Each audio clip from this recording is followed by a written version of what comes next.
챕터 2 포바 히스토리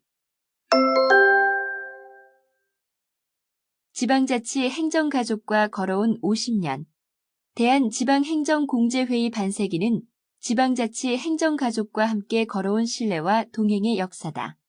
전국 지방자치단체 공무원과 행정실무자들이 안정된 생활을 영위할 수 있도록 기반을 마련하며 보다 나은 미래를 위해 복지 증진과 경제적 지원을 아끼지 않았다. 그렇게 함께 걸어온 50년 대한지방행정공제회의 빛나는 여정을 펼쳐본다. 1. 출범 1975년부터 1990년까지 1. 지방행정 육성의 초석지방행정공제제도 세상에 나오다. 2023년 12월 26일 일부 개정을 거쳐 시행 중인 대한지방행정공제회법 제1조는 대한지방행정공제회의 설립 목적을 다음과 같이 밝히고 있다. 이 법은 대한지방행정공제회를 설립하여 지방자치단체의 공무원 또는 지방행정사무에 종사하거나 종사하였던 사람 등에 대한 효율적인 공제제도를 확립 운영함으로써 이들의 생활 안정과 복지 증진을 도모함을 목적으로 한다. 위 조항에서 강조하는 지방자치와 지방행정은 국가가 평온한 시기에 비롯하지 않았다. 오히려 혼란한 시대를 거치면서 그 필요성이 더욱 간절했기에 비로소 첫걸음을 내디딜 수 있었다. 물론 공고한 사명감과 자부심으로 시작했지만 단지 숭고한 의지만으로는 지속성을 유지하기가 쉽지 않다. 힘을 합해 서로 돕는다. 혹은 공동으로 일을 한다는 의미의 공제가 함께해야 하는 이유였다. 우리나라에서 지방행정공제라는 개념에 관심 두고 처음 논의하기 시작할 때는 1950년대 초였다. 당시 공제란 현재와 같이 제공하는 금융복지 서비스나 혜택이라기보다는 앞서 소개한 사전적인 뜻에 가까웠다. 거슬러 올라가 보면 일제 식민 통치에서 벗어나 광복을 맞이한 지 불과 5년 뒤 발발한 한국전쟁으로 새로운 정치 체제에 관한 인식이나 기반을 확립하기 전이었다. 따라서 전장수습과 질서 확립을 우선 사안으로 여기고 전념하던 내무 공무원 사이에선 잠옷 특별한 공감대가 형성했다. 어려운 시국일수록 지방행정 육성과 공무원 상호 간 군안을 위한 조직 구성이 절실하다는 생각이었다. 관련 논의가 구체화하면서 1952년 2월 22일 내무부 내에선 공무원의 교양후생과 공제사업 경영 목적으로 대한지방행정협회 설립총회를 열고 정관한 총 6장 25조를 작성하기에 이르렀다. 이어서 같은 해 3월 21일 장석윤 내무부 장관의 협회 설립 허가를 신청한 결과 마침내 4월 30일 내지지 제47호로 사단법인 대한지방행정협회 설립을 공식 인가받았다. 더 나아가 5월 1일 대한지방행정협회 공제금급여 규정을 제정 시행했고 5월 19일에는 서울지방법원 제175호에 의해 사단법인 등기까지 완료할 수 있었다. 오늘날 대한지방행정공제회가 있게 한 시초인 대한지방행정협회의 탄생이었다. 널리 기대를 모으며 계절의 시작인 봄과 함께 세상에 나왔건만 임시수도인 부산에서 협회가 본격적인 활동을 펼쳐나가기란 쉽지 않았다. 설립과 동시에 제정한 공제금과 급여금에 관한 규정에서 급여금 제도 종류는 4가지였다. 바로 순직급여금, 공상급여금, 사망급여금, 퇴직급여금 등이다. 해당 제도를 토대로 공제사업을 추진했는데 초창기여서 규모가 크지 않았던 데다 체계화 또한 이루어지지 않은 상황이었다. 따라서 미수금이 생기면 협회 직원이 오롯이 열정과 책임감으로 직접 방문해서 수금하는 수고가 뒤따르기도 했다. 우여곡절 끝에 부산 경남도청 2층 임시내무부 한켠에서 내무부 직원 30명이 전시행정 수행과 더불어 지방행정 기틀을 닦기 위해 고군분투하며 협회를 일궜다. 다행히 어둡고 혼란한 시절 지방행정 가족의 곁을 지켜준 환한 등불이 있었다. 지방 공무원의 교양을 드높이고 쓰임새 있는 실무 정보를 제공하고자 발간한 월간 지방행정과 도시문제였다. 단행본 월간 교양지로는 가장 오랜 역사를 자랑하는 월간 지방행정은 대한지방행정협회 창립 직후라고 할 수 있는 1952년 6월 3일 등록번호 제라 107호로 창간한 바 있다. 앞서 같은 해 2월 21일 이승만 대통령은 특별담화로서 대통령 직선제 시행과 지방의회 설치를 내세우며 5월 지방선거 시행을 발표했다. 자유당 정권의 재집권 의도가 여실히 드러나는 담화문은 사태를 정확히 감지하지 못한 내무부와 그에 속한 모든 공무원에게 크나큰 당혹감을 안겨주었다. 이러한 가운데서도 지방행정인의 따뜻한 벗이자 자긍심을 고취하는 잡지를 만들어보자는 다짐이 지방행정을 완성했다. 흥미롭게도 당시엔 잡지 문화가 거의 없었기에 6당 최남선을 비롯한 이병도, 김광주 등 당대 내로라 하는 문인이 대거 참여할 수 있었다. 창간 초기부터 거물급 필진이 가치한 지방행정은 국내 잡지 발전에 지대한 영향을 주었다. 또한 이후 새마을 운동과 농촌주택 개발 등 국가시책 사업 추진이 활발할 때 정부의 다양한 시책 홍보와 내무행정 수행 지침서 역할을 제대로 해냈다. 덧붙이자면 훗날 대한 지방행정협회를 계승한 대한 지방행정공제회가 지속해서 지방행정의 발간을 이어나갔다. 그런가 하면 제1, 2차 경제개발 5개년 계획을 본격적으로 시행한 1960년대는 도시 인구 집중 현상이 한창 심화했기에 행정 수요 또한 폭발적인 증가 추세에 있었다. 따라서 그간 농촌 행정에 집중해온 내무부에선 급격한 변화에 부응할 방안을 고심한 끝에 효과적인 아이디어를 떠올렸다. 바로 월간 도시문제 발간이었다. 도시행정 전문가를 양성하기가 쉽지 않은 실정인 만큼 기존 지방행정 공무원이 각종 도시문제에 관해 교육받을 수 있는 교재 차원의 잡지 창간이라는 제안은 흔쾌히 받아들여졌다. 1966년 8월 한국도시행정협회가 정식 발족하고 그 다음 달인 9월 도시문제 창간호가 나온 배경이다. 참고로 한국도시행정협회가 대한지방행정협회에 흡수 통합하면서 도시문제 역시 발간처를 옮겼다. 이어서 대한지방행정공제회로 개편하기 전인 1975년 2월 1일 통권 101호에 이르기까지 꾸준히 발행한다. 2. 더욱 폭넓은 활약을 위한 대한지방행정공제회의 이름으로 사실 과도기에 접어든 1970년대에는 내무부 지방국 산하에 대한지방행정협회를 비롯해 한국도시행정협회, 지방재무협회, 지방공유건물재해 복구공제회 등 관련 단체가 총 4곳이나 존재했다. 그런데 언뜻 명칭은 다르나 자세히 살펴보면 설립 목적과 의의에 있어서는 매한가지였다. 따라서 중복 업무 방지와 효율성 제고 차원에서 서로 협약을 체결하고 1970년 8월 지방행정연합회를 세웠다. 다만 이곳은 1년 5개월 남짓 명맥을 유지하다가 정부의 단체 정비 방침에 따라 1972년 1월 11일 해체했다. 이어서 앞서 밝힌 이유로 결국 1972년 2월 대한지방행정협회가 지방재무협회와 한국도시행정협회를 통합했다. 지방공유건물재해 복구공제회는 사업 성격상 존치하도록 두었다. 성공적으로 두 협회를 흡수한 대한지방행정협회는 1973년부터 확장기에 들어섰다. 1975년 기준으로 설립 당시 회원 수백 명이었던 회원이 7만 9천여 명. 수십만 원에 불과한 기금은 12억 원으로 늘어날 정도였다. 따라서 대폭 확대한 규모에 발맞춰 조직을 합리적으로 관리하기 위한 혁신이 불가피했다. 1975년 2월 1일 현재와 같은 대한지방행정공제회로 명칭이 바뀌면서 기구 개편이 이뤄진 연휴이다. 이러한 기구 개편은 두 가지 의의를 내포하고 있었다.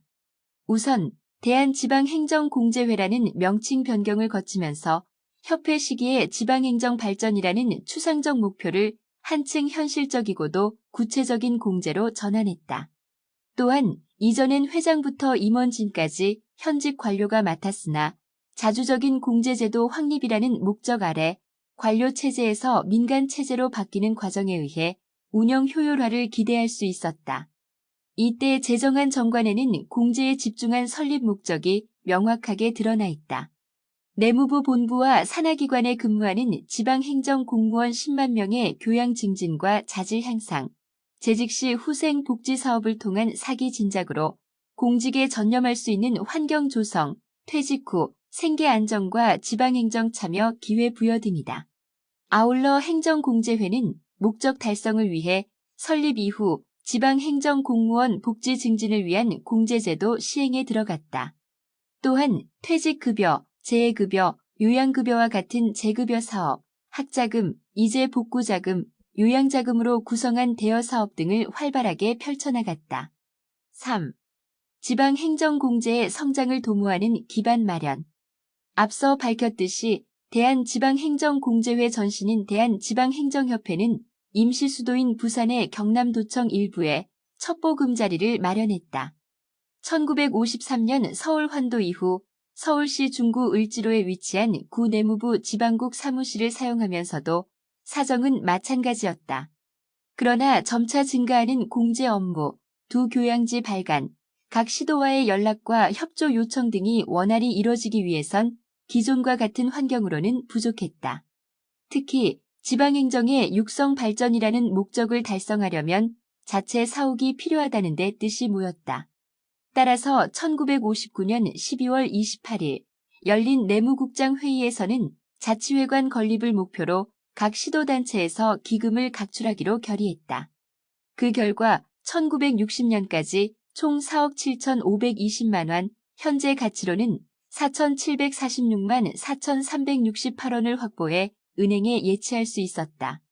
다만 서울시청 옆에 지방행정회관을 조성하려던 계획은 1961년 5.16 군사정변으로 인해 협회 관계자 대다수가 현직에서 물러나면서 무산으로 돌아갔다. 비록 첫 시도를 성공시키진 못했으나 회관 건립에 관한 의지는 꺾이지 않았다.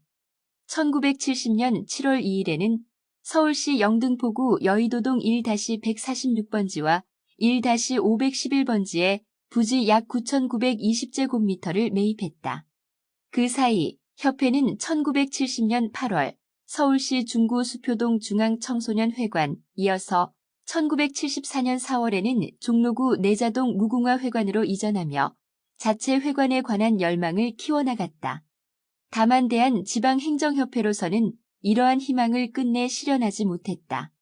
못다 이룬 염원은 개편을 거쳐 목표를 계승한 대한지방행정공제회의 몫이었다.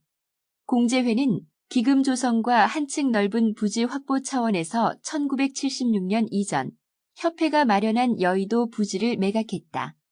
아울러 같은 해 10월 부지 매각 대금 등과 시도 출자금을 재원 삼아 서울 마포구 공덕동 234-2번지에 있는 부지 약 1만 740제곱미터를 12억 5천만 원에 매입했다. 나아가 1980년 5월 30일 지방행정회관 기공식을 개최했으며 1년 6개월 만인 1981년 12월 16일 마침내 오랫동안 손꼽아 기다린 준공식이 열렸다. 사업비 총 48억 5천만 원을 소유한 회관은 지하 2층에서 지상 10층 규모로 연건평은 9,745제곱미터였다. 이곳엔 내무부 충무시설, 본회 사무실과 각 시도 연락사무소 등을 배치했다. 또한 사무실을 임대한 사에서 10층엔 한국지방재정공제회, 한국지방행정연구원, 지방자치경영협회 등 지방행정 산하단체가 입주하도록 지원했다. 그간 대한지방행정공제회는 1990년 6월 말 기준으로 기금 1,300억 원, 회원수는 전체 지방공무원의 98%인 16만 명에 이르는 대형 단체로 발전했다. 다만 규모 증대에 따라 이전과 같은 민법상 사단법인으로 존재하기엔 고충이 만만치 않았다. 우선 기관 투자자로 인정받을 수 없었으며 회계 처리 또한 불합리한 요소가 적지 않아 기금 증식과 공제사업 추진이 어려웠다. 더욱이나 같은 공제업계 내 교원공제회, 군인공제회 등은 수익사업 추진 시 많은 세제 혜택이 있는 특별법인이었으나 유일하게 대한 지방행정공제회만 해당하지 않는 상황이었다. 따라서 공제회는 특별법인으로의 전환을 위해 의원 입법으로 대한지방행정공제법을 국회에 상정하고자 노력했다.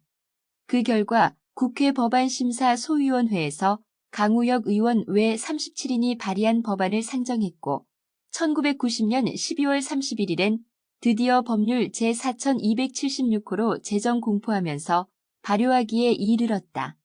특히 해당 법 제7조는 다음과 같이 회원 자격과 권리 의무를 명시하고 있다. 공제회의 회원은 일반 회원과 특별 회원으로 구분한다.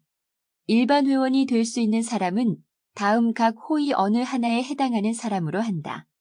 다만 교육 공무원, 경찰 공무원 및 소방 공무원은 제외한다. 1. 지방자치단체에 근무하는 공무원. 2. 지방행정사무를 담당하는 공무원으로서 정관으로 정하는 사람. 3. 지방행정사무를 담당하다가 일시적으로 다른 행정사무를 담당하는 공무원으로서 정관으로 정하는 사람. 4. 공제회의 임원 및 직원. 5. 그 밖에 정관으로 정하는 사람. 위 조항에서 대한 지방행정공제회는 회원 조건을 분명히 제시하면서 점차 조직 체계화가 이뤄졌다. 또한 민법상 사단법인에서 특별법상 특별법인으로 전환하면서 법적인 보호를 받는 명실상부한 공제회로 발전할 기틀을 다졌다. 2. 발전 1991년부터 2000년까지 1. 비약적인 규모 확대와 한아름 혜택 주는 상품 등장. 기존 서울특별시 공무원은 다른 시도와 달리 대한지방행정공제회 회원 가입 대상이 아니었다. 앞서 1961년에는 5.16 군사정변과 함께 발효한 서울특별시의 지휘에 관한 임시조치법에 따라 국무총리실의 지시와 감독을 받아왔다. 그러다가 1988년 지방자치법 개정과 함께 비로소 광역지방자치단체로의 변경이 이뤄졌다. 또한 1990년 12월 31일 대한지방행정공제회법을 제정하면서 서울시 공무원 역시 행정공제회 가입 자격이 주어졌다. 마침 1991년 지방자치제도 부활에 이어 1995년 6월 4대 지방선거가 시행되면서 본격적인 지방자치 시대가 열렸다. 따라서 행정공제회는 공제회법 제7조 제2항 제1호를 기반 삼아 서울시 공무원 회원 가입을 적극적으로 추진했다. 아울러 회원 관리 효율화 향상 차원에서 1995년 서울 마포구 지방행정회관 내 서울시 사무소를 개설하고 대대적인 홍보 활동에 나섰다. 특히 2000년 하반기에는 200분의 100 계획을 수립해 직원별, 실부별 회원 가입 할당 목표제를 시행할 정도로 열의를 올렸다. 그 결과 2000년대 이르러 1999년 대비 회원 수가 3,529명으로 늘어났다. 2004년 말 기준으로는 서울시 전체 가입 대상 공무원 4208명 가운데 1294명이 가입해 가입률 25.6%를 기록했다. 회원 증대뿐 아니라 상품 제도에서도 비약적인 성장이 있었다. 행정공제회는 1997년 6월 1일 일시에 목돈 예탁 시 약정 기간 중 정해진 방식에 따라 연금과 이자를 받을 수 있는 한아름 목돈 예탁을 선보였다. 당시 연금급여로 도입 운용하기 시작한 이 상품의 대상은 재직 중인 일반 회원은 물론 퇴직한 특별회원까지 회원 누구나 해당했다. 또한 최저 500만 원부터 3억 원 이내 범위에서 100만 원 단위 금액으로 가입할 수 있었다. 더불어 시중금융기관 장기예탁 금융상품보다 최대 1.5% 높은 수익률 제공으로 안정성과 차별화 측면에서 두각을 드러냈다. 도입 이래 많은 회원의 관심과 호응이 꾸준히 뒤따랐던 비결이었다. 한아름 목돈 예탁은 시장 환경 변화에 시의적절하게 대응해왔으며 IMF 외환위기를 맞이한 1998년 1월 이후엔 세후 14.5%라는 획기적인 급여율에 다다르기도 했다. 얼마 지나지 않아 경기 회복과 동시에 시중금리 하향 안정화 추세로 한아름 목돈 예탁 급여율이 서서히 하락했으나 행정공제회는 회원 수익을 우선으로 여기며 시중금리에 가산되는 급여율을 0.5에서 1.5% 수준으로 꾸준히 유지했다. 새삼 돌이켜보면 초창기엔 다소 예상치 못한 난관이 있었다. 언론에서 시중 다른 금융기관 의부실 경영을 보도하면서 예금자 보호 우려가 급증한 까닭이었다. 그러나 1999년 말 모든 회원을 대상으로 개별적 우편 홍보에 매진하면서 오히려 2000년 한아름 목돈 예탁 가입 회원은 628명으로 늘었으며 예탁 금액 또한 311억 200만 원이 증가했다. 2. 회원 복지 증진을 위한 구슬땀 어린 노력. 우리나라가 눈부신 경제 성장과 함께 맞이한 1990년대는 행복을 추구하고자 하는 경향이 한창 드높아지던 때였다. 이러한 사회적 추세는 주 5일제 근무 시행과 맞물리면서 가족 중심의 활발한 여가 생활을 중시하는 분위기로 이어졌다. 대한지방행정공제회에서 회원 복지 증대 차원의 휴식 공간 제공을 위해 호텔 사업을 추진한 배경이다. 더욱이나 해당 사업은 기금의 안정적인 증식과 고정 수익 확보에 효과적이었다. 따라서 1992년 5월 행정공제회는 대전 유성구 복명동 545번지 약 1812제곱미터를 57억 원에 매입했다. 이어서 1994년 12월에는 인접한 부지 약 500제곱미터를 9억 원에 추가로 마련했다. 호텔을 세우기로 한 지역은 전국 주요 도시와 교통거리로 2시간대에 있으며 인근엔 정부 제3종합청사, 대덕연구단지 등 각종 시설이 들어서 있었다. 또한 1994년 8월 관광특구 지정의 영예를 안을 정도로 관련 자원이 풍성했다. 이러한 입지 조건에 힘입은 행정공제회는 1994년 5월 9일 건축, 토목, 기계, 전기, 인테리어, 호텔 운영 등 분야별 전문가로 호텔 건립자문위원회를 구성해 지속가능한 사업 추진 차원의 전반적인 자문을 시행했다. 더 나아가 같은 해 10에서 12월 2달간 회원 20만 명을 대상으로 호텔 명칭 공모에 나섰다. 총 3가지 후보를 선정해 행정공제회 임직원과 자문위원회의 의견을 널리 수렴하고 고심한 결과 최종적으로 확정한 이름은 바로 호텔 스파피아이다. 대형 온천을 뜻하는 스파와 이상향이라는 의미의 유토피아를 더한 이름이었다. 6년간의 공사를 거쳐 1999년 5월 준공한 호텔 스파피아는 지하 6층에서 지상 16층의 본관에 중부권 최대 규모인 객실 220실과 가족 행사, 결혼식, 세미나 등을 개최할 수 있는 대, 중, 소 연회장 구비를 마쳤다. 또한 지하 1층에서 지상 4층인 별관에는 물 좋기로 이름난 유성온천의 천연 온천수를 100% 채운 남녀 온천탕과 헬스장 등 레저시설을 완비했다. 마침내 1999년 7월 1일 개관한 이곳은 국내 호텔업계에서는 이례적으로 첫 해부터 경상이익 1억 6,200만 원을 달성했다. 아울러 경기 침체나 사스와 같은 감염병 사태 등을 현명하게 극복하며 지속적인 흑자 경영 실현에 앞장섰다. 덧붙여 호텔 스파피아는 2011년 리모델링과 함께 국제적 위상을 한층 높이는 차원에서 현재와 같은 호텔 인터시티라는 이름으로 변경했다. 드디어 찾아온 2000년대엔 인터넷 보급의 전국적인 확산으로 온라인 홈페이지에 관한 관심 역시 높아졌다. 이러한 트렌드에 따라 행정공제회는 2000년 3월 본회 안내, 회원이 되시면 회원 안내, 회원 서비스, 게시판, 자료실 등 6개 분야 콘텐츠로 구성한 홈페이지를 오픈했다. 웹호스팅 방식으로 자체 개발해 오픈한 홈페이지는 회원 누구나 부담 없이 문의, 건의할 수 있는 창구 기능을 성공적으로 해내며 각광받았다. 아울러 관련 내부 직원에 한해서는 소속 이메일 계정을 부여해 외부 기관과 원활히 소통할 수 있도록 배려했다. 특히 2001년엔 인터넷 사용자의 급증과 비약적인 국내 온라인 인프라 발전으로 행정공제회 홈페이지 역시 널리 주목받았다. 따라서 행정공제회는 대회원 서비스 강화 차원에서 전문 시스템 통합 개발업체 선정 후 5개월간 개발해 같은 해 5월 홈페이지를 재오픈했다. 새롭게 단장한 홈페이지는 단순한 안내나 홍보를 위한 웹호스팅은 중지하고 자체 웹 데이터베이스, 이메일 서버 도입으로 회원이 회비 불입 내역과 각종 상품 현황 등의 정보 조회가 가능하도록 개선했다.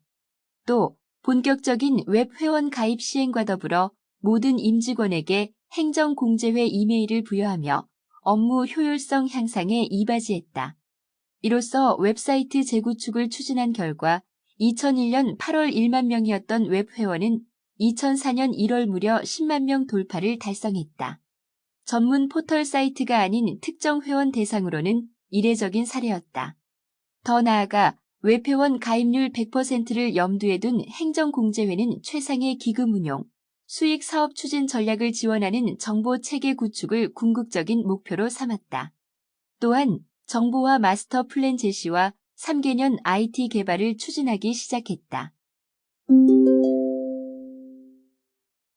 3. 혁신 2001년부터 2016년까지 1. 역량 향상을 넘어 성과 확장의 시대로 돌이켜보면 1975년 2월 1일 출범 당시 대한 지방행정공제회의 예산은 16억 7천만 원에 불과했다. 그러나 2001년엔 세계적인 경기 침체와 우리나라 경기 위축이라는 위기를 딛고 자산 1조 505억 원에 이르렀다. 명실공히 자산 1조 원 이상의 대형 공제기관으로 성장한 셈이다. 참고로 2000년 말과 대비하면 1383억 원이 증가한 수치였다. 이러한 성장에 힘입어 행정공제회는 장기적인 발전을 위한 비전 2010 선포에 나섰다. 아울러 자산 규모는 2002년 2조 원을 넘어 2008년 말 3조 4,391억 원으로 지속해서 증가했다. 다만 2008년 글로벌 금융위기가 발생하면서 환율과 유가 변동성 등의 확대로 대체 투자를 비롯한 신규 투자 실적이 다소 저조할 수밖에 없었다. 그러나 시장 환경 변화를 분석하고 극복해 나가면서 2009년 말엔 전년보다 6,870억 원이 늘어난 4조 1,261억 원을 기록했다. 2010년 들어서는 적극적인 투자보다 차입금 상환 중심의 재무구조 개선과 실물자산 확보에 주력했다. 완만한 회복세로 돌아선 세계 경제와 달리 선진국의 경기 회복 둔화, 유럽 재정 위기, 국제 원자재 가격 상승 등은 여전했던 까닭이다. 그러나 단순히 방어하는 데 만족해서는 발전을 기대할 수 없었다.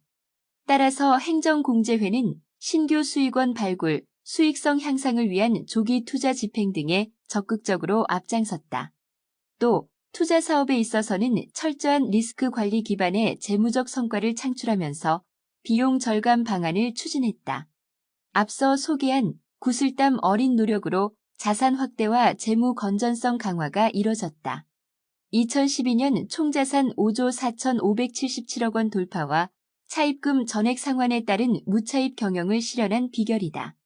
더불어 대내외적인 변수와 경기 불확실성은 계속해서 공존하는 가운데서도 2013년 말 총자산은 6조 3,603억 원에 다다르며 꾸준한 상승세를 이어갔다. 더 나아가 그간 금융자산에 편중해 있던 기금 운용 구조는 개선하면서 사업 다각화와 장기적 안정적 수익 확보에 집중할 필요가 있었다. 또한 지역 거점별로 다양한 이용시설을 개발하고 보급해 회원 복지 증진에 한층 이바지하고자 했다.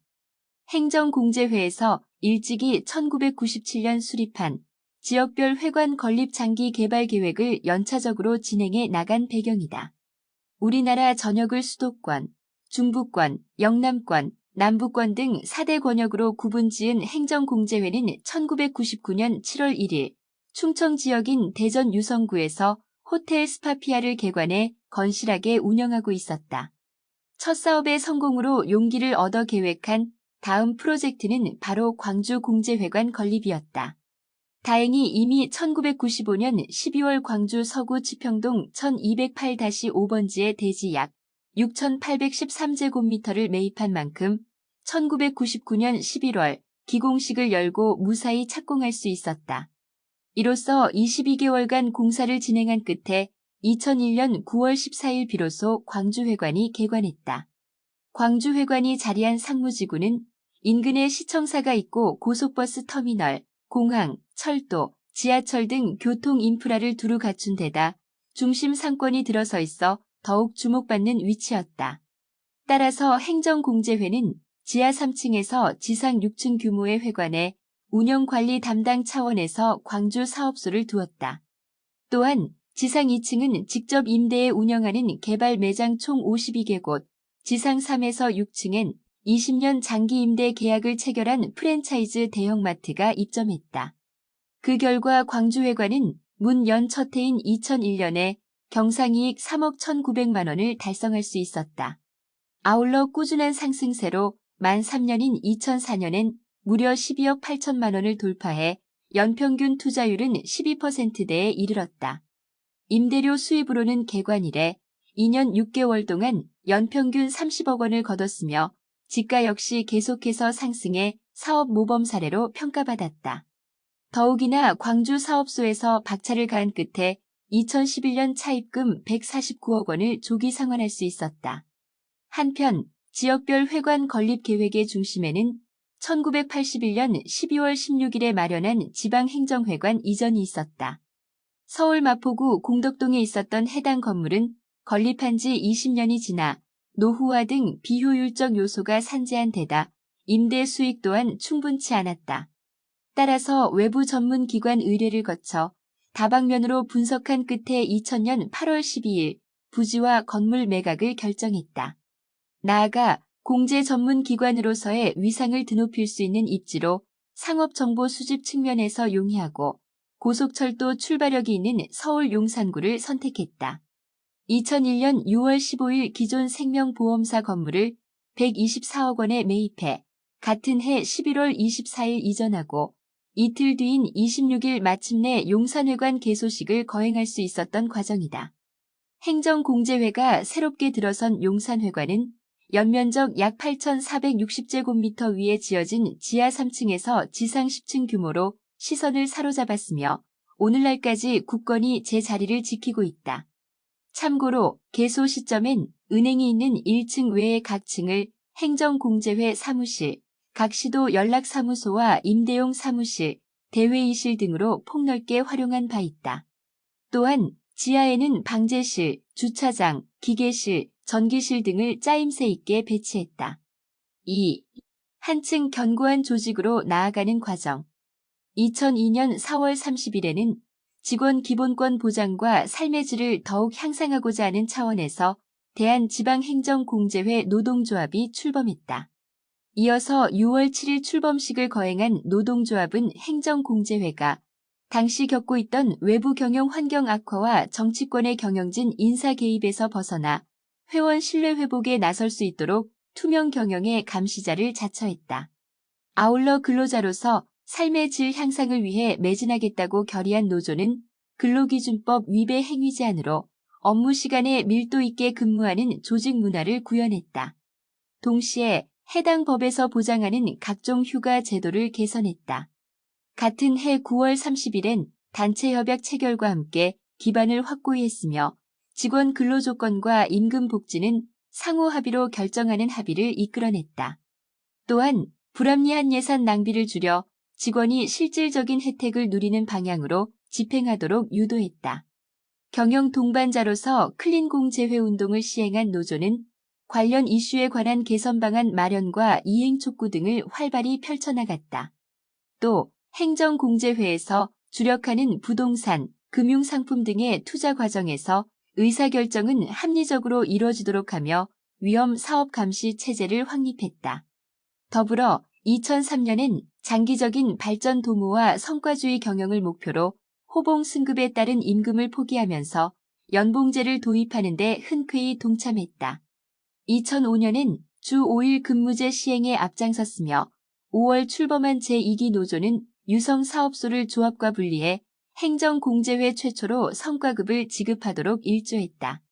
그뿐 아니라 정년 연장과 휴가 일수 확대, 사내 근로 복지기금 활성화 등으로 직원 권리를 확장했다. 또 합리적인 직원 근무 성적 평정 제도와 조합원 포상 근거 규정 마련, 주택임대에 대한 지원 근거 규정과 징계위원회 참관조항 신설 등을 주도했다. 돌이켜보면 하나같이 직원이 행복한 공제회, 그리고 현장과 함께 호흡하는 상생노조 실현을 위한 구슬땀 어린 노력이었다. 2003년 3월 27일에는 제27차 정관 개정이 이뤄지면서 경영 환경 변화와 사회적 추세에 부응하는 외부 전문 경영인의 임원 영입 근거를 마련할 수 있었다. 이로써 행정공제회는 책임 경영체제를 구축해 기금 운용 투명성과 전문성, 그리고 회원 신뢰를 강화하는 선진 공제기관으로 거듭날 수 있었다. 업계에서 단연 두각을 드러낸 경영에 이어 조직 역시 달라질 차례였다. 같은 해 4월 14일부터 6월 13일까지 2개월간 시행한 조직 재설계 컨설팅에 따르면 각 조직은 전체 인원보다 관리자가 과다한 구조를 이루고 있었다. 또 인사제도 평가 부문을 살펴보면 동기부여와 성과보상 체계 확립 차원에서 연봉제를 전 직원으로 확대할 필요가 있었다. 덧붙여 직무에 따른 직군 분류가 명확하지 않은 가운데 다수 직급이 존재하는 상황이었다. 행정공제회에서 8월 28일 조직 개편을 단행하고 기존에 구성한 2실 5부 11팀은 2본부 13팀으로 구성했으며 각 조직 업무와 인원 배치를 다시 조정한 이유이다. 아울러 인사관리, 직무 역량평가, 직원 복리후생 등을 담당하는 인사팀을 새로 개설했다. 이사장 직속 리스크 관리팀 또한 신설해 위험 분석과 대응 전략 수립, 리스크 관리 기법과 시스템 개발 등을 수행하게끔 지원했다. 이러한 개편은 급변하는 환경 대응과 조직 운영 측면에서 유연성을 확보하는 방안이었다. 우리나라 기업과 기관이 앞다퉈 시행하기 시작한 팀제를 신속히 도입한 다음엔 팀장 중심 책임 경영제와 공정한 성과평가가 이뤄지는 바탕을 다졌다. 또 팀 내 계층 수를 줄여 더욱 원활한 의사결정이 이뤄지도록 조치했다. 더불어 시시각각 변화하는 금융환경과 인구구조, 주 5일 근무제 시행 등에 따라 지속해서 혁신적인 경영 전략을 모색하면서 뒷받침할 수 있는 조직 개편 또한 수시로 추진했다. 정보 고도화를 위한 제1차 IT 구축이 이뤄진 뒤인 2005년 1월 26일에는 업무 프로세스 리엔지니어링을 거쳐 업무 효율성, 생산성 향상과 기존 팀제 보완이 필요하다고 판단했다. 따라서 인사팀과 경영팀이 경영관리팀으로 통합하고 회원 서비스팀, 사업지원팀은 사업개발팀으로 일원화하는 개편이 있었다. 자연히 기존 2본부 13개 팀은 2본부 10개 팀으로 달라졌다. 그런가 하면 2006년 12월 1일엔 이사 명칭 변경과 실본부제 도입에 따라 전면 개편하면서 경영지원본부장은 관리이사, 사업본부장은 사업이사로 바뀌고 10개 팀은 1실 1부 2본부 14팀으로 정리했다. 특히 기업투자팀을 신설했는데 금융상품이나 증권에 직간접 투자하는 방식으로는 요구 수익률을 달성하기가 쉽지 않은 만큼 대체 투자를 적극적으로 실시하려는 대책이었다.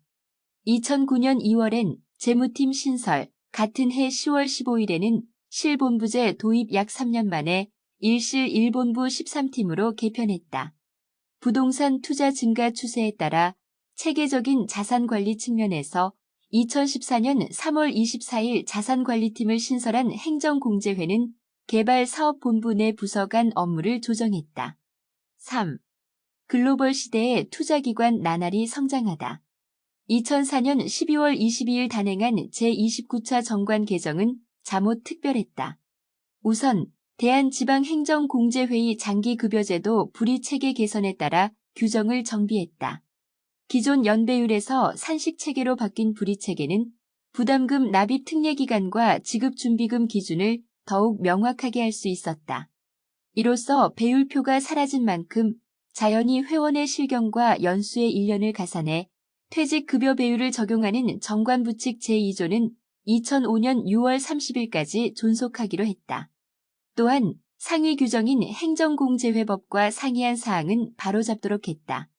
대표적으로 해당 법 제10조 제2항 제2호, 제13조 제1항과 정관 제11조 제4항 제2호, 제12조 제2호, 제18조의 2 제2항에 나와 있는 이사 선출 절차가 서로 상반하기에 정관을 개정했다. 그 근거 법 조항은 다음과 같다. 제13조 1 이사장 및 이사는 대의원회에서 선출하되 행정안전부장관의 승인을 받아야 한다. 더 나아가 회원 자격 기간은 자격을 취득한 날로부터 상실한 날까지로 하고 급여금 청구와 지급 방법에 관해 정하게끔 했다. 탈퇴나 제명, 그리고 6개월 이상 계속해서 부담금을 납부하지 않아 회원 자격을 상실한 때엔 퇴직급여를 지급하며 관련 기준 역시 별도로 규정하도록 했다.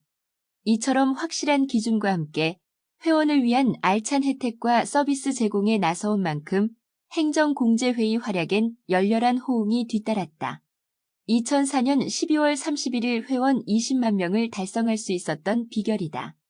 사실 앞서 1992년 19만 명대를 넘어선 회원수는 1995년 대대적으로 펼친 회원 회비 50% 증대 운동 이후 이미 1996년 20만 명을 돌파해 2년간 지속해서 유지한 바 있었다. 다만 1997년 발생한 IMF 외환위기의 여파가 덮치면서 공무원 구조 조정에 따른 명예퇴직, 회원 중간급여와 탈퇴 신청 증가 등으로 2003년까지 다시 19만 대에 머물러야 했다. 그러나 굳건한 열의로 회원 확대를 위해 나섰고 서울시 전체 가입 대상 공무원 4만 208명 가운데 25.6%인 1만 294명이 가입하면서 마침내 20만 5,825명에 이르렀다. 나날이 드높아지는 회원 신뢰에 힘입은 행정공제회는 지난 1996년 4월 1일 CI를 제작한 이래 33년 만인 2008년 2월 2일 새 CI 선포식을 열었다.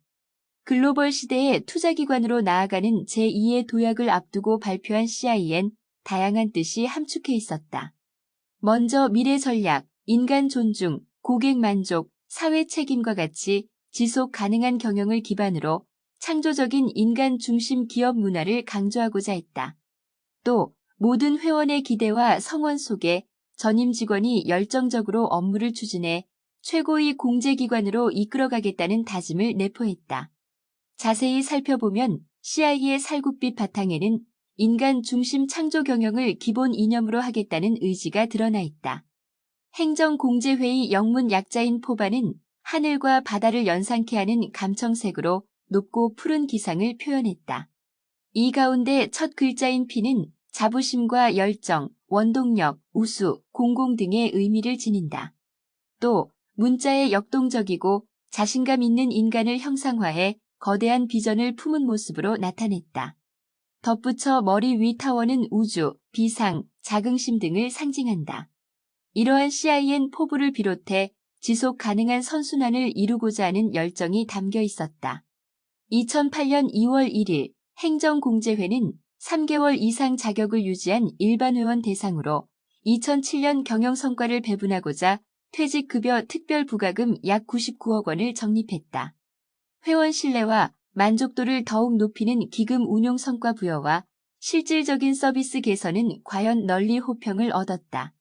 아울러 무려 21만 6,254명이 퇴직급여 특별부과금의 혜택을 누렸다. 4. 회원 신뢰에 보답하는 알찬 혜택과 서비스. 대한지방행정공제회를 이룬 근간이자 지지 기반은 회원이다. 그렇기에 행정공제회는 2009년 12월 30일 제36차 정관 개정을 거치면서 한층 종합적이고 체계적인 회원 복리후생 지원 체계를 구축하겠다고 밝혔다. 기존 장기성 급여인 사망급여, 요양위로, 재해급여와 신설한 경조성 급여를 복지급여로 통합 운영하게끔 조정한 맥락이다. 이어서 2010년 1월 1일 복지급여를 앞서 소개한 3종에서 사망, 요양, 재해, 가족 사망, 출산 등 5종으로 확대하며 주목받았다. 같은 시기 신설한 출산급여는 가입한 지 1년 이상인 회원에게 자녀가 생겼을 때 지급하도록 규정했다. 2010년 12월 31일엔 혼인급여를 포함한 6종으로 늘렸는데 마찬가지로 가입 만 1년 경과 시 받을 수 있었다. 이러한 지원 확대는 정부의 출산 장려 정책에 적극적으로 동참하는 차원에서 내린 결정이었다. 또한 가족 사망급여에서 가족 범위를 배우자의 부모까지 확장해 눈길을 끌었다. 따라서 2009년 1911명이 받았던 5억 원 규모의 복지급여는 2010년 1만 5,468명에게 24억 원을 지급하기에 이르렀다. 2011년 기준 대상자는 2만 5,203명, 지급 액수는 38억 원으로 상승했다. 회원 서비스 제도 역시 선진화를 맞이했다. 그간 행정공제회는 지방 공무원과 그 가족의 출장이나 여행 시 경비 부담을 줄일 수 있도록 우리나라 권역별 유명 호텔, 콘도 등의 회원 지정 할인시설 제휴를 폭넓게 추진한 바 있었다. 따라서 서울 경기 1개곳, 강원 6개곳, 충청 호남 3개곳, 대구 경북 1개곳, 부산 제주 1개곳 등 총 15개곳이 객실이나 부대시설 이용 회원에게 할인 혜택을 제공할 수 있었다. 또한 사학연금, 한국교직원 공제회 등과의 일괄 협약 체결로 관련 휴양시설의 회원 간 상호 이용이 가능하게끔 지원했다. 더 나아가 공제회는 2010년 3월 4일 주식회사 대명 레저산업과 100억 원 규모의 콘도 투자 조인식을 체결하며 본격적인 회원 전용 휴양시설 확보에 나섰다. 2013년에는 회원 요구를 반영해 한화 리조트와 보광 리조트에 각 50억 원, 총 100억 원을 투자했다. 그러나 성수기나 주말이면 여전히 객실 예약 경쟁률이 높았던 만큼 50억 원을 추가 증액했고 2014년 7월 기준 콘도 투자액은 250억 원에 다다랐다. 이로써 현재는 공제회원 누구나 앞서 소개한 세계사와 보광 휘닉스 파크 등 전국 19개 지점 숙박시설의 객실 약 4만 개를 합리적인 가격으로 자유롭게 이용할 수 있다. 회원 대다수에게서 좋은 평가를 받은 서비스는 또 있다. 바로 다채로운 제휴사와의 협업으로 특별한 할인 혜택을 제공한 포바누리이다. 2009년 구축을 추진한 이 온라인 복지 포털 사이트는 행정공제회 시스템과의 연계 강화 측면에 있어서 효과적이었다. 또한 행정공제회는 사이트 운영으로 창출한 수익을 회원복지기금에 적립해 장학 등 공익사업을 발전시킨다는 계획까지 마련했다. 마침내 이듬해인 2010년 3월 회원 응모로 사이트 정식 명칭을 공모한 끝에 오늘날과 같은 명칭을 얻은 포바누리는 2010년 4월 1일 https www.pobanuri.or.kr이란 주소로 정식 개설했다. 론칭 당시 사이트는 지역 특산품과 의료복지, 그리고 레저 생활을 비롯한 제휴시설과 SNS 공동구매 등으로 구성하고 있었다. 그러다가 점차 방문자 수가 급증하면서 제휴사와 상품 또한 크게 증가했다. 이러한 관심에 부응하기 위해 행정공제회는 해마다 운영 결과를 검토하고 개선 요소를 찾아 보완해 나갔다. 2011년엔 사이트를 더욱 활성화하기 위해 자동차 할인 프로젝트와 특판 프로모션 등 생활 밀착형 서비스 추가로 만족도를 높였다. 또 2012년부터 매월 지속해서 각종 프로모션을 전개했으며 공제업계 공동참여 프로젝트 개시와 더불어 28개 업체 118개 사업장과의 신규 제휴라는 성과를 거뒀다. 도입기 3년을 무사히 지나 정착 단계에 들어선 2013년엔 그동안 축적한 노하우를 바탕으로 비효율적인 요소는 배제하고 신규 복지 서비스 발굴로 회원 방문을 유도했다. 자동차와 스마트폰 할인 등 생활형 밀착 서비스 총 15개로 이뤄진 포바누리는 기존 제휴사 이벤트나 신규 업체 입점 등의 업무 프로세스를 체계적으로 펼쳐나갔다. 또 연 1회 대규모 리뉴얼과 인지도 개선을 위한 이벤트, 프로모션 연 50회 진행으로 좋은 반응을 얻었다. 전년 대비 매출액이 3.5배나 증가한 비결이다.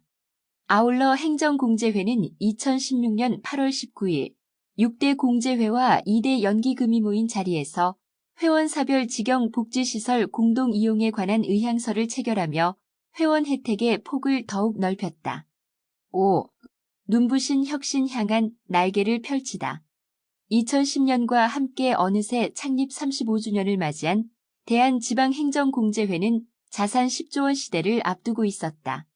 이러한 시기일수록 대외적 경영 환경 변화와 내부 역량 분석 등은 필수였다.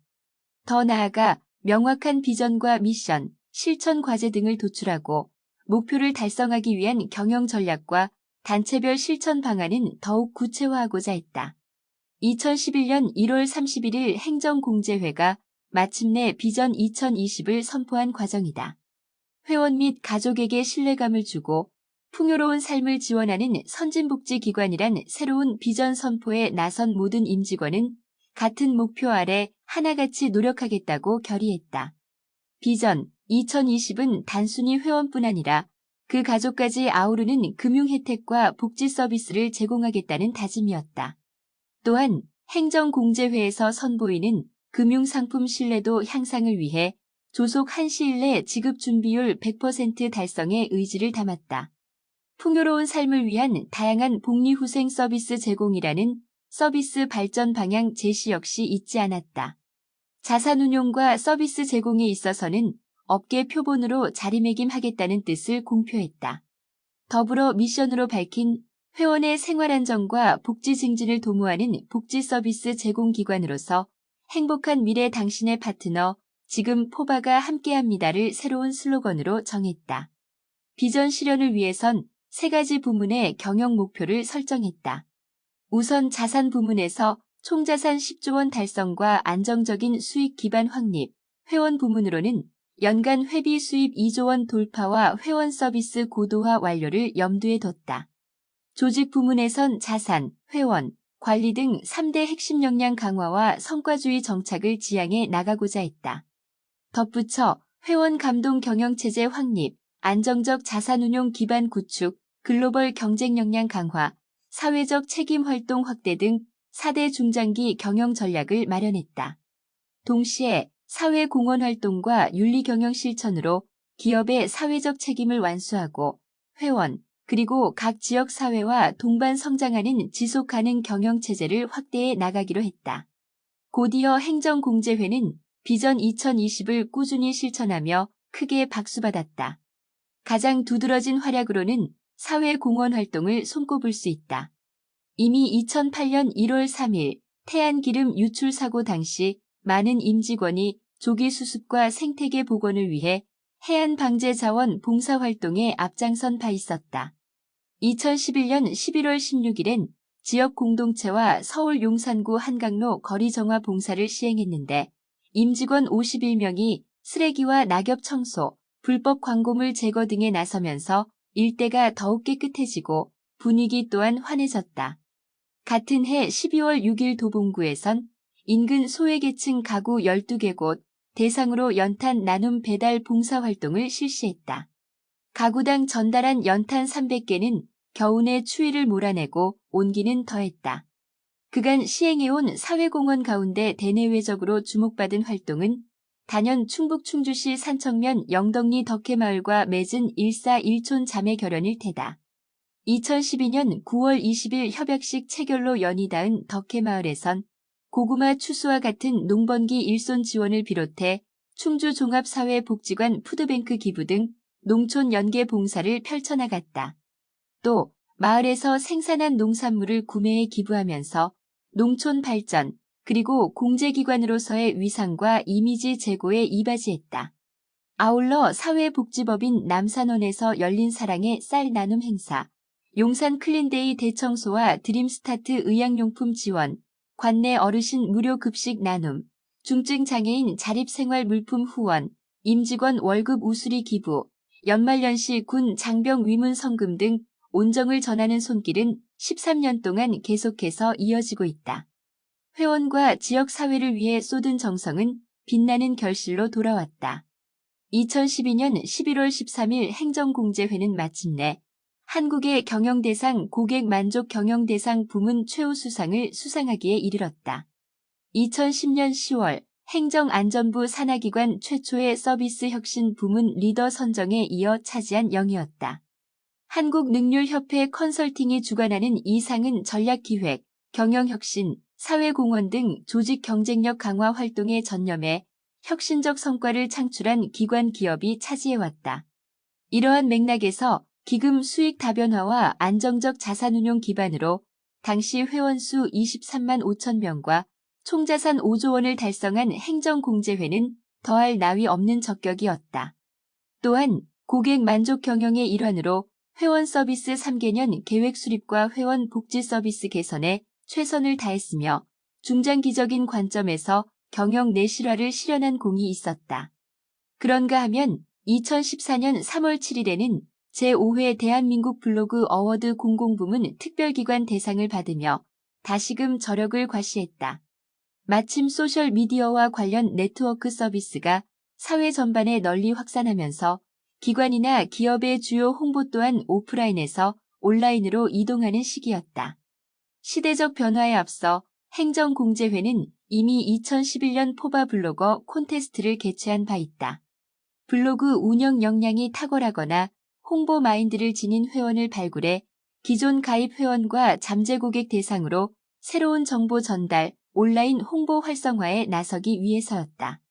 따라서 같은 해 6월 20일부터 한 달간 콘테스트를 진행해 성공적으로 마무리했으며 열렬한 성원에 부응하고자 2012년 기점으로는 상하반기 두 차례로 나눠 진행하기 시작했다. 또한 블로그, X, 페이스북 등에서 회원과 원활한 소통을 나누고자 온라인 소셜 미디어 운용 구축 사업에 적극적으로 뛰어들었다.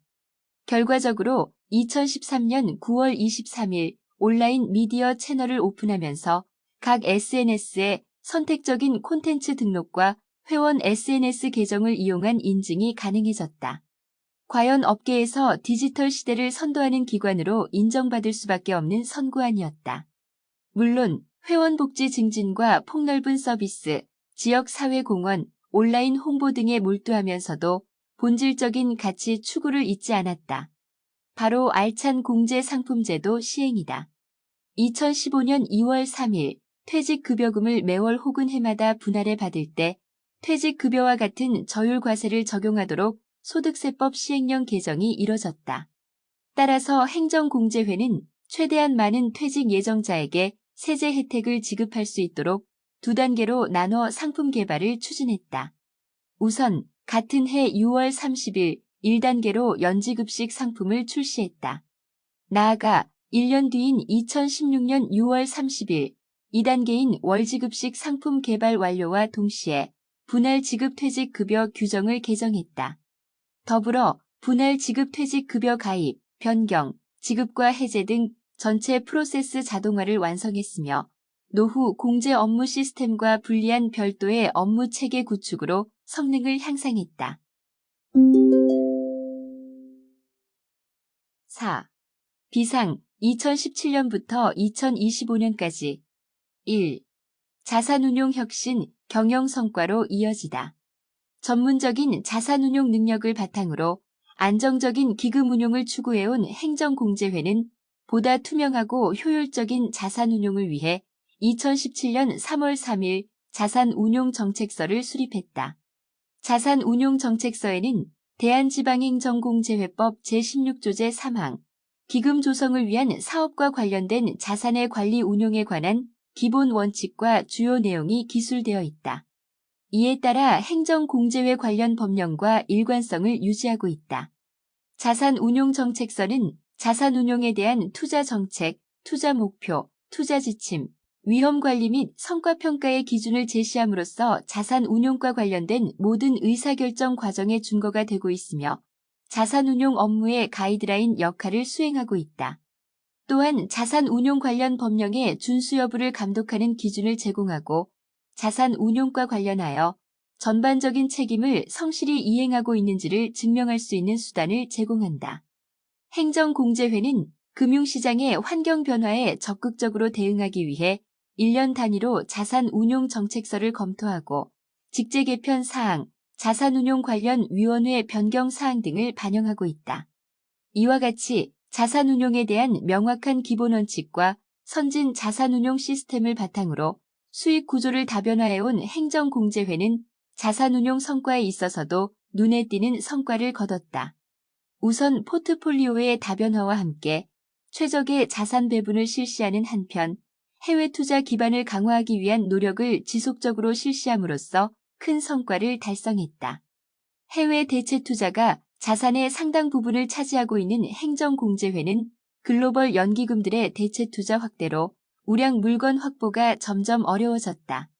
특히 현지 사정에 능통해야 하는 부동산 투자의 특성상 우량 투자권은 현지 투자자가 선점하는 경우가 많아 현지 파트너십의 필요성이 증대되었다. 이에 따라 행정공제회는 캘리포니아 교직원 연금, 텍사스 교직원 연금, 덴마크 연기금 등 글로벌 선진 연기금과 공동투자 체계를 구축하고 해외 투자에 적극 나섰다.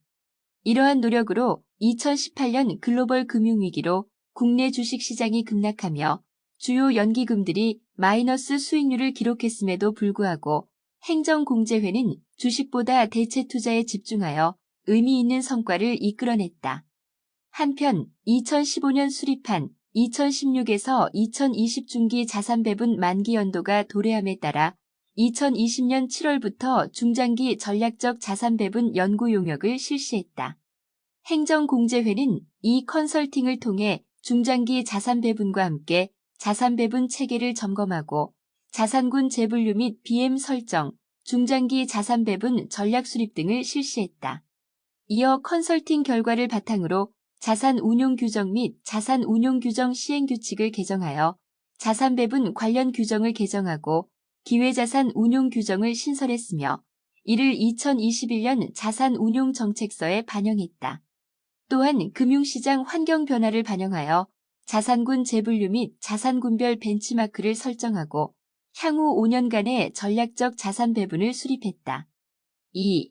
최초에서 최고를 향해 부단히 갈고 닦은 기량은 반드시 찬란한 빛을 드러내기 마련이다. 2017년 12월 6일 대한지방행정공제회는 아시안인베스터 선정, 한국 최우수 기관 투자가상을 최초 수상하며 명실공히 글로벌 무대에서 주목받았다. 아시아 태평양 지역 경제 투자 전문 미디어 기관인 아시안인베스터에서 주관하는 이 상은 관련 범위 내 상위 300여 개 기관 투자가 대상으로 포트폴리오 운용 역량, 혁신적인 투자 기법과 사례 등을 평가해 2014년 이래 해마다 수상자를 선정해왔다. 시상은 크게 국가와 기관 특성, 평가 항목 등 3가지 범주로 나눠 이뤄지는데 당시 국가에 해당하는 한국 최우수 기관 투자가상의 영예를 아는 행정공제회는 이어서 2019에서 2022년 4년 연속 수상을 달성한 바 있다. 더욱이나 2020년 최우수 연기금상, 2021년엔 최우수 코비드19 대응과 최우수 CIO상까지 받으며 국내 업계를 넘어 세계에서 위상을 드높였다. 행정공제회의 최초란 대외적인 성과에 국한하지 않는다. 2018년 1월 24일 처음 지속가능 경영 투자에 나선 내력엔 회원과 지역사회를 위한 사명과 책임감이 있었다. 앞서 2017년 문재인 정부가 새로이 출범하면서 공적연금기금의 사회책임 투자를 강조하는 분위기 조성이 이뤄졌다. SRI란 기존에 중시해온 재무적 분석과 더불어 사회적 책임 경영 등 비계량 요소를 평가해 앞으로 기업 가치를 극대화할 기업 대상으로 진행하는 투자를 뜻한다. 이러한 변화에 따라 연금 자산을 운용하는 투자 기업의 사회적 책임 투자 의무가 명문화하자 자연히 SRI 펀드 규모 또한 확대하리라 예상할 수 있었다. 따라서 행정공제회는 같은 해 12월 15일 SRI형 신규 운용사 선정 계획을 발표하고 이듬해인 2018년 관련 운용사 2개 곳을 선정해 500억 원 규모의 투자를 집행했다. 참고로 2023년 3월 8일 유형 명칭이 SRI에서 기업이 지속 가능한 경영을 위해 고려해야 할 핵심 요소인 환경, 사회, 지배구조를 의미하는 ESG로 바뀌는데 투자 전략을 한층 구체화하기 위해서였다. 해당 연도엔 400억 원, 더 나아가 다음 해 300억 원을 각각 2차례에 나눠 집행하면서 투자의 지평은 더욱 넓어졌다. 2024년 11월 28일 기준 ESG 유형 투자 원금 액수는 무려 1,200억 원에 이른다. 혁신적인 시도와 구슬땀 어린 노력은 곧 성공으로 나아가는 열쇠라고 할 수 있다. 최초로 머무르지 않고 최고에 이르고자 한 행정공제회는 2017년 12월 31일 자산 10조 원을 돌파했다. 물론 하루아침에 이뤄진 성과는 아니었다. 2016년 5월 인프라팀 신설과 함께 채권 비중을 늘리고 안정적인 수익 확보 기반을 확대하며 대비한 결과였다. 당시 그간 시행해온 주식 위탁 투자 대다수를 인덱스 펀드로 교체하면서 배당주 펀드는 더 확장하는 등 장기 투자 중심의 자산 운용을 염두에 뒀다. 동시에 사모대출 투자, 보험 연계증권, 미국 중산층 주택펀드 등 다양한 해외 대체 자산에서 지속해서 수익을 올렸다. 이러한 자산운용 전략이 주요하면서 2016년 말에는 총자산 구조 3,800억 원을 달성했으며 2017년에는 10조 원 돌파라는 성과를 거두게 된 것이다. 행정공제회는 여기서 그치지 않고 5년 만인 2022년에는 총 자산이 20조 원으로 급격히 늘어났으며 당기 순이익 또한 창립 이래 사상 최고인 5,735억 원을 달성했다. 이러한 성과는 대체 투자 자산을 확대하면서도 철저한 리스크 관리를 병행했기 때문이다. 행정공제회는 주식 운용에서 높은 성과를 거뒀으며 부동산 인프라 투자에서도 안정적인 수익을 실현했다. 또한 금리 하락에 따른 채권 수익률 상승과 시장 불확실성에 대비한 단기자금 비중 확대도 재정 건전성 확보에 기여했다. 특히 창립 50주년을 앞둔 2024년 9월에는 운용자산이 27조 원을 돌파했다. 이러한 성과는 급변하는 경영 환경과 경기 침체가 우려되는 상황 속에서도 투자 전략 체계를 고도화하고 철저한 위험 관리와 탁월한 자산 운용 능력으로 안정적인 수익률을 제고한 덕분이었다. 이는 2024년 말까지 자산 26조 3,098억 원을 달성하겠다는 당초 목표를 뛰어넘는 실적이었다. 이처럼 행정공제회가 가파른 자산 증가와 초과 수익률을 거둘 수 있었던 것은 타 기관 대비 높은 대체 투자 비중과 변동성 최소화 전략이 주요했기 때문이다. 반면 우리나라 주가 상승 국면을 맞이한 2017년에는 상황에 걸맞게 주식 비중을 30%까지 높였다. 그 결과 높은 주식 수익률과 회원 납입금 확대 등의 가세로 운용자산은 단 4개월 만에 6천억 원이 증가했다. 동시에 코스피 강세에 따라 국내 주식 포트폴리오 평가 이익이 늘었고 저금리 기조에 따라 가입 회원의 여유 자금이 몰려들었다는 이점이 효과를 발휘했다. 특히 2017년 상반기 직접 투자 주식 수익률은 평균 10%에 다다르며 2016년 대비 3배 증가하는 활약을 보였다. 위탁 운용보다 다소 주체적인 직접 운용으로 명확히 시장 상황을 판단하고 신속히 대응했기에 독보적인 자산 증가가 가능했다. 물론 행정공제회에서 제공하는 연복리 3.4%의 급여율 또한 비결 가운데 하나였다. 같은 시기 시중은행의 정기예금이나 적금금리가 2%대에 불과했으니 과연 열렬한 호응이 따를 수밖에 없었다. 덧붙여 국내 공제회 가운데 가장 선도적으로 주식과 펀드의 장점을 결합한 상장 지수펀드 투자 활용에 나섰으며 해외 ETF 투자 실적 또한 월등했다.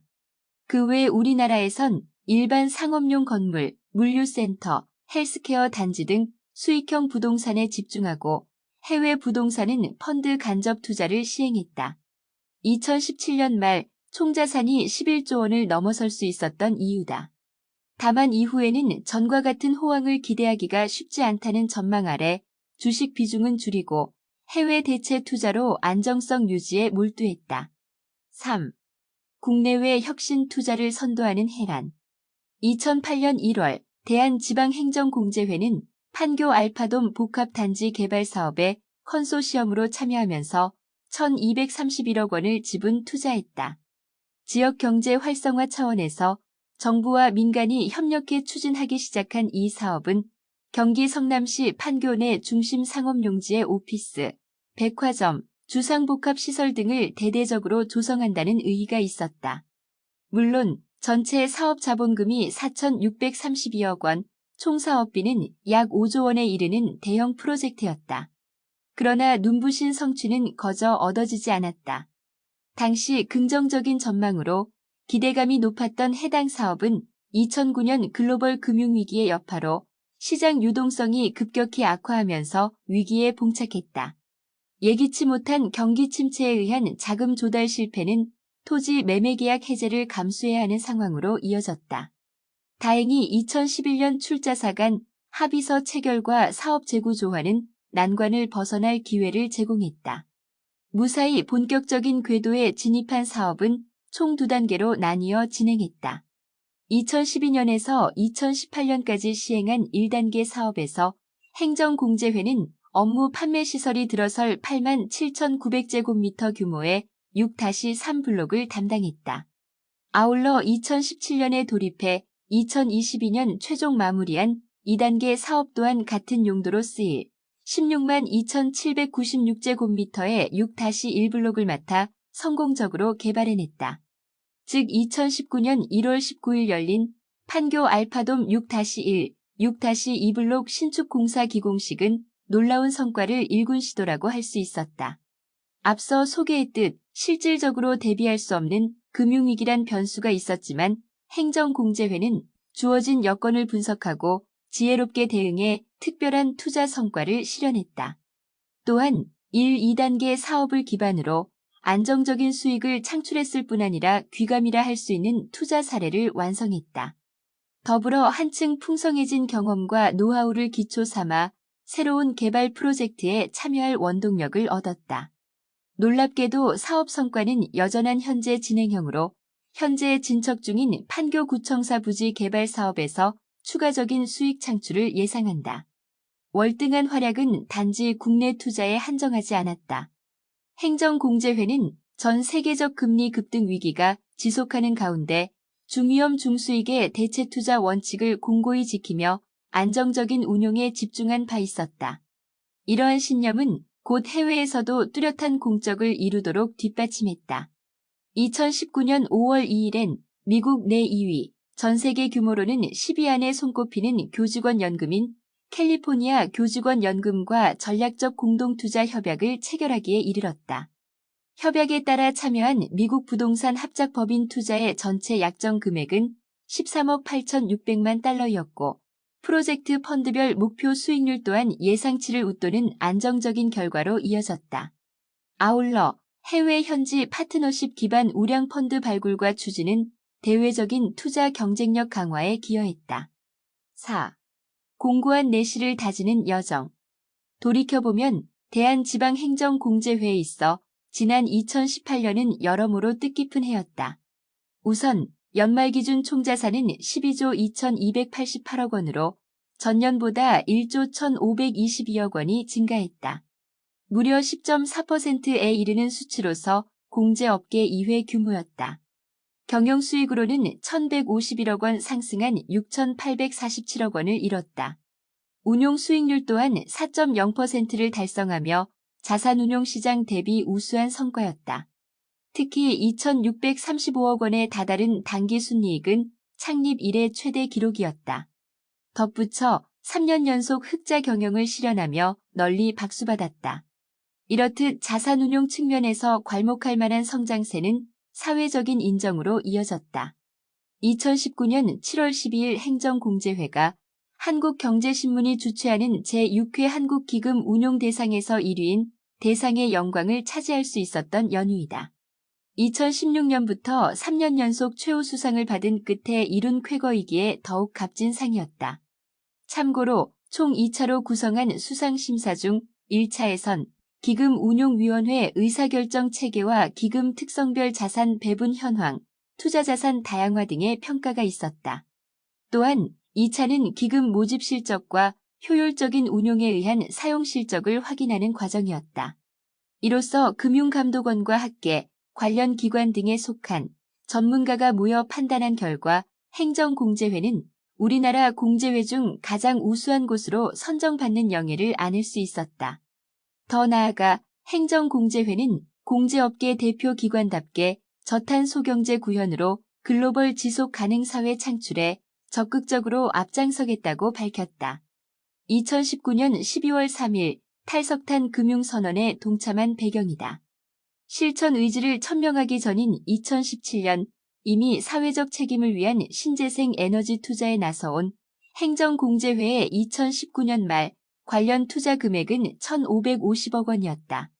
또 2019년 12월 3일 서울 여의도 전경련 타워에서 한국사회책임투자포럼 주최로 열린 미세먼지 기후변화 문제 해결을 위한 탈석탄 금융선언식에 동참하기도 했다.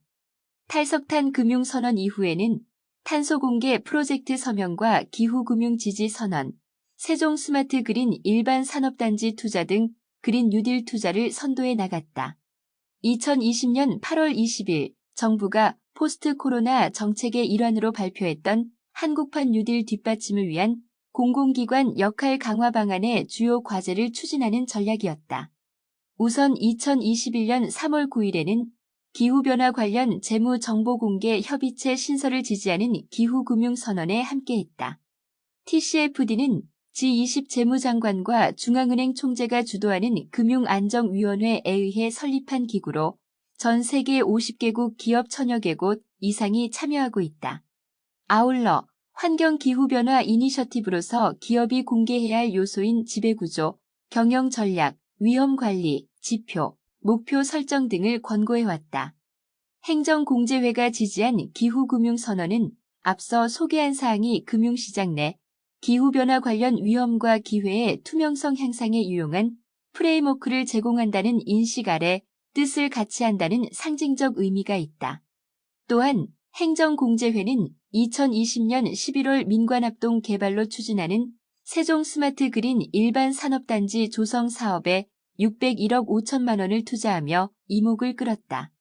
환경 인프라 분야의 그린 뉴딜 투자의 약속을 이행한 행보는 기업 혁신 역량 제고, 에너지 소비 효율화와 친환경 제조 공정 설립 촉진에 이바지했다. 이러한 가운데 회원 중심 경영 혁신과 안정적인 기금 운용 축으로 지속적인 성장을 거듭해오면서 전문적인 역량으로 내실을 높여나가고 있었다. 따라서 2019년 12월 당기 순이익 1,855억 원을 실현하며 4년 연속 흑자 경영을 달성할 수 있었다. 자산 규모는 전년보다 17% 증가한 14조 3,015억 원으로 창립 이래 최대 증가율이었고 자산운용 수익률 또한 4.5% 늘어난 8.5%에 도달했다. 연초 목표를 상당히 넘어설 수 있었던 근거는 국내외 주식시장 19.7%, 채권에서 8.9%로 거둔 투자 성과였다. 더욱이나 2016년까지 80%대에 머물렀던 지급 준비율은 4년 동안 꾸준히 증가하는 추세로서 2019년 말 무려 101.4%를 달성했다. 정리하자면 특정 시점에서 모든 자산을 처분할 때 공제회 가입 회원의 원금을 너끈히 지급하고도 충분한 여유가 생긴 셈이었다. 대체 투자 자산을 신속히 늘리면서 리스크 관리를 강화한 덕분에 행정공제회는 당시 우리나라 공제업계에서 지급 준비율 상승폭 1위를 거머쥘 수 있었다. 그뿐 아니라 양호한 경영수익 실적과 투자자산 평가금액 증가 등으로 마침내 2021년 110%를 기록해 현재까지 같은 기준을 꾸준히 유지하고 있다. 5. 드디어 맞이한 가입회원 30만 시대. 시대가 달라지면서 내외부 환경 변화에 신속하고도 유연하게 대처해 회원 만족도를 더욱 높이는 전략 수립이 중요해졌다. 당연히 안정적인 수익 창출 차원의 다양한 투자 지원과 리스크 관리는 기본이었다. 따라서 대한지방행정공제회는 업무 효율성 극대화를 목표로 신뢰할 수 있는 IT 인프라 구축에 나서기로 했다. 2018년 3월 30일 차세대 정보 시스템 개발 사업에 착수한 목적이다. 업무 시스템과 인프라에 관한 고도화를 목표로 추진한 해당 사업은 범위를 크게 세 가지로 나눠 진행했다. 우선 모바일 애플리케이션, 대체투자 자산관리와 빅데이터 기반 정보계를 신규 구축한다는 데 의의가 있었다. 또한 공제 업무, 경영 지원, 자산운용 등의 수준을 한층 높이고자 했다. 더불어 당시 화두로 떠오른 클라우드 기반의 IT 인프라를 마련하고자 했다. 그 결과 2020년 5월 4일 오픈한 차세대 정보 시스템 내엔 공제 업무, 경영 지원, 홈페이지 모바일, 콜센터, 자산운용 성과평가, 위험관리, 정보계와 업무 포털 등 8개 업무 시스템이 갖춰졌다. 또한 하드웨어와 소프트웨어, 그리고 보안 시스템에 속한 97종 6,481식 인프라 물품 납품과 설치를 완료했다. 이어서 같은 해 7월 16일 행정공제회는 가입 회원 30만 명을 돌파하며 기념 행사를 개최했다. 지난 1996년 20만 명을 달성했던 회원 수는 안타깝게도 1998년 IMF 외환 위기의 여파로 일시적인 감소를 겪은 바 있었다.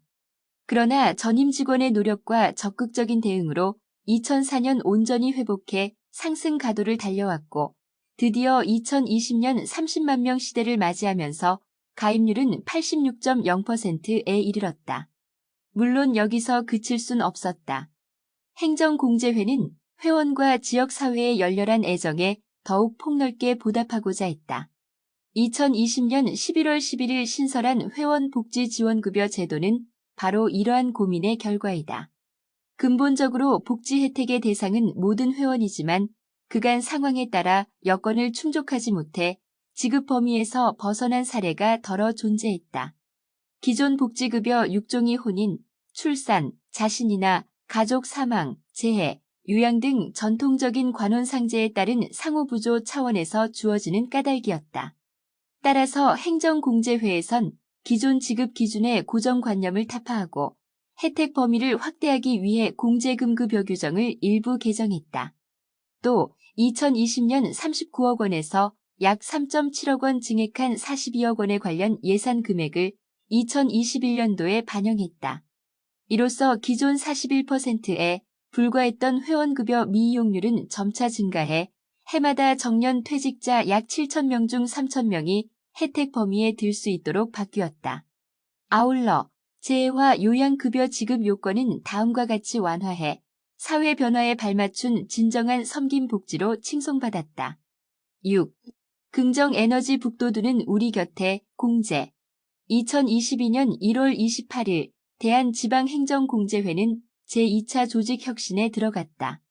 새로운 체계 변화에는 회원 사업 역량 확충과 투자심사 전문성 강화를 위해 2021년 11월 4일 개정한 직제규정시행 규칙의 일부 개정 사항을 반영했다. 해당 내용은 다음과 같다. 직제규정 개정 사항 1. 실본부 미만 팀 단위 조직에 관한 사항은 직제규정에서 직제규정 시행규칙으로 이관. 2. 팀 단위 조직 변동 시 운영위원회 사전 보고 의무화. 3. 회원 사업의 전문화 통합화를 위해 회원 사업본부 신설. 따라서 회원 사업본부 내 직속팀으로 회원 전략팀, 공제사업팀, 회원금융팀, 복지홍보팀 등을 신설하는 동시에 팀별 업무 분담 조정이 이뤄졌다. 이처럼 하위 조직을 기능별로 세분화하면 회원 서비스 전문성을 더욱 높일 수 있다는 이점이 있었다. 그런가 하면 기업 인프라와 부동산 등 자산과 리스크 특성이 서로 다른 투자 대상별로 심사부서를 분리해서 운영해 대체투자 위험관리 전문성을 강화했다.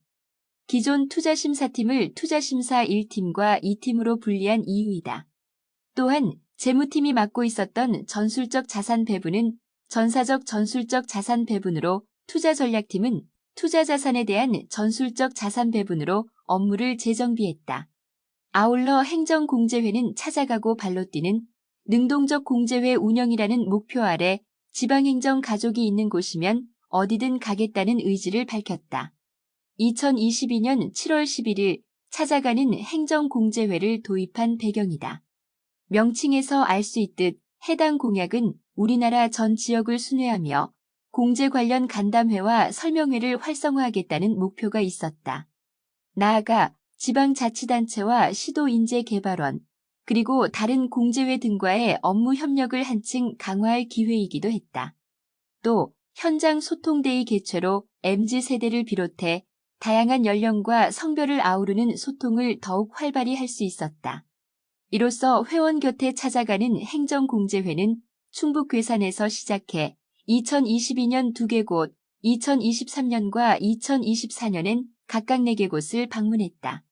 지자체와 시도인재개발원에서 신규 공무원과 퇴직 예정 공무원 대상으로 가진 만남의 자리는 해마다 6에서 8회에 이른다. 덧붙여 현장 소통데이는 2023년 5회, 이듬해인 2024년엔 2회 정도 추진했다. 찾아가는 공제회는 명성에 걸맞게 최대한 많은 지역을 찾아가고자 노력하고 있으나 워낙 많은 수요 그리고 열렬한 요청이 뒤따르고 있어 오히려 고민일 지경이었다. 따라서 2025년 기준으로 대상 지역 선정 방식을 고도화해 매년 3회가량 꾸준히 실시할 예정이다. 현장 소통데이 역시 연 3회 개최를 염두에 두고 있다. 한편 2023년 12월 26일 대한지방행정공제회법 개정을 통해 회원 자격 확대를 위한 법적 기반이 마련되었다.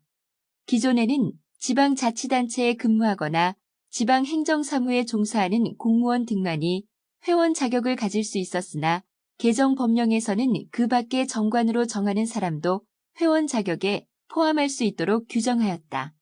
이를 바탕으로 행정공제회는 관련 정관을 개정하여 2024년 3월 29일부터 청원경찰법에 의한 청원경찰로서 지방자치단체 또는 행정안전부와 행정안전부 소속 기관에 근무하는 자에게도 회원 자격을 부여했다. 제7조 1. 공제회의 회원은 일반 회원과 특별 회원으로 구분한다. 2. 일반 회원이 될 수 있는 사람은 다음 각 호의 어느 하나에 해당하는 사람으로 한다. 다만 교육공무원, 경찰공무원 및 소방공무원은 제외한다. 1. 지방자치단체에 근무하는 공무원. 2.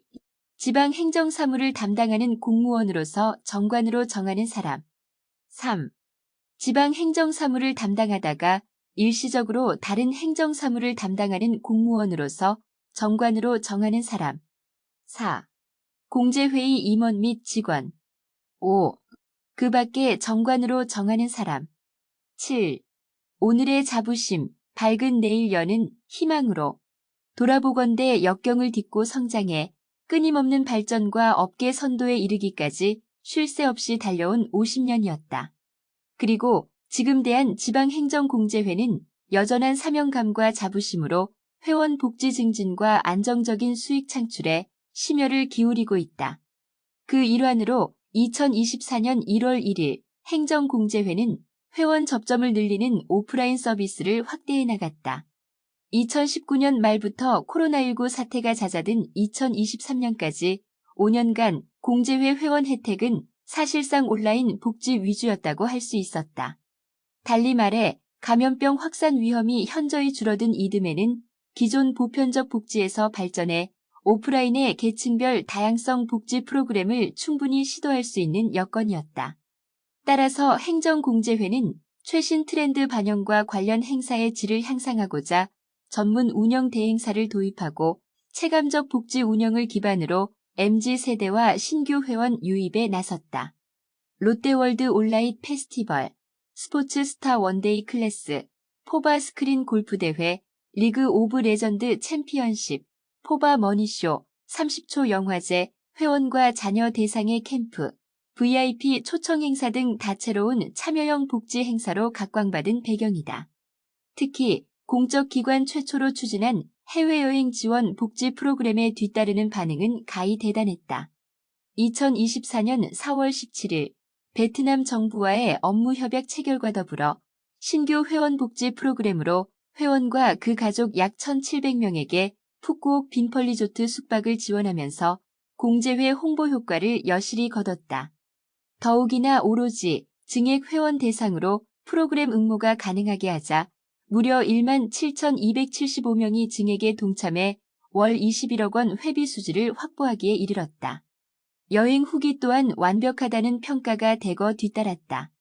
같은 맥락으로 명절맞이 귀향지원 복지 프로그램 역시 호응도가 높은데 현재 설과 추석의 회원 7,400명을 선정해 귀향 교통비, 가정 친화 차원의 각종 상품권 등을 제공하고 있다. 참고로 총 18만 4,525명이 응모한 해당 프로그램의 경쟁률은 25:1이었다. 복지만큼 상품 또한 알차게 구성했다. 2024년 7월 15일 행정공제회는 퇴직급여, 분할 지급 퇴직급여, 한아름 목돈 예탁급여 등 기존 금융상품 외에 단기 적립급여를 출시했다. 회원의 생애 주기별 맞춤형 공제 상품까지 갖추기 위해서다. 해당 상품은 일반 회원에서 퇴직한 특별 회원까지 최대 5년간 금리 4.5%를 지급해 눈길을 사로잡았다.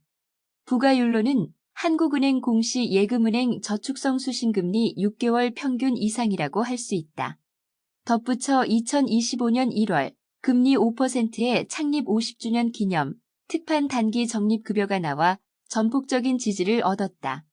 그런가 하면 365일 24시간 항상 열려있는 AI 기반 스마트 컨택센터 오픈으로 회원 불편과 요구 사항을 적시에 해소하고자 노력하고 있다. 2025년 1월 1일 행정공제회가 구축한 이 스마트 컨택센터는 간편하고 수준 높은 서비스를 원하는 신규 소비층인 MZ세대에 발맞춰 디지털 채널과 상담 여건을 더욱 강화했다. 우선 확장성 향상을 위해 클라우드 기반 센터를 구성해 회원 채용이나 퇴직 시즌처럼 전화 문의가 집중하는 시기에 신속하고 유연하게 대처하려 한다. 또 효율성에 있어서는 시나리오에 기반한 상담 대응, 회원 이력 관리 연관 민원 처리 등 전반적인 운영 방식을 획기적으로 개선하는 데 의의가 있다. 아울러 콜센터 인프라 노후화를 방지하는 안정적인 시스템 환경을 구성하고자 한다.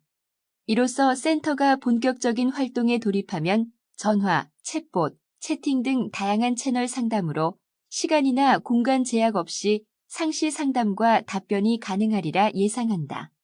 또 고객의 소리 시스템을 도입해 전화나 홈페이지의 민원에 관한 완결성 있는 처리가 이뤄지는 체계를 마련할 계획이다. 그 외에 단절 없는 원활한 상담 환경, 회원이 언제나 확인할 수 있는 투명한 민원 처리 등이 기대를 모으고 있다. 더불어 간단한 문의는 챗봇이 처리하고 다소 복잡하면서 전문적 인상담은 관련 상담원이 전담하도록 육성해 기술적 측면에서도 더 성장하리라 전망한다. 행정공제회가 창립한 지 50년을 맞이하는 2025년은 다가올 100년 그 이상의 시작을 의미하기도 한다. 새 시대에 따라 더욱 간결한 세련미를 갖춘 CI는 영문약칭인 포바를 강조했다. 또한 든든한 동행과 가치의 연결, 그리고 내일로 비상이라는 세 가지 가치를 내포하고 있다.